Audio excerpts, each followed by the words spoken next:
Day 1 is when you set sail. Day 1 is when you realize your boat is not as sturdy as you thought it was.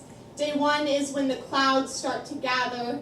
Day 1 is when the water swirls gray, driftwood and blood beneath the keel, oil slicks that calm the waves, reflecting sickly rainbows out like a dirty mirror.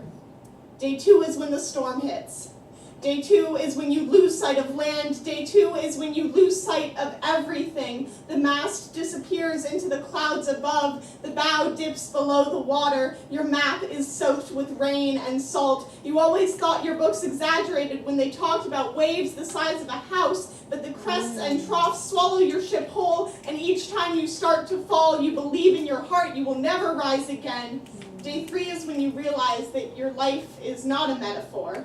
Day 3 has no structure and no resolution. Day 3, you realize you're just blood and driftwood waiting to become, and if this is a metaphor, you're not sure if you're the ship or the sailor anymore. You can feel your bones creak in the heavy wind, but the sails are flapping empty. Day 3, you forget what anything but salt water tastes like. Day 3, you tie yourself to the mast and wait for it to end. Day 4, Day 5, Day 6, the sky is low and colorless. You cling to your driftwood, you wipe the blood from your eyes. The dove comes back empty-handed. You learn to be lost at sea. You learn to find comfort in the buoyancy of the salt. You are made of nothing heavy.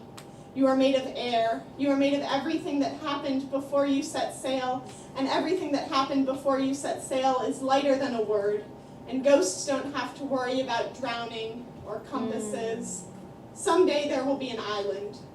On day 6 there is nothing but water and the remains of the mast and you. Day 7 you will rest.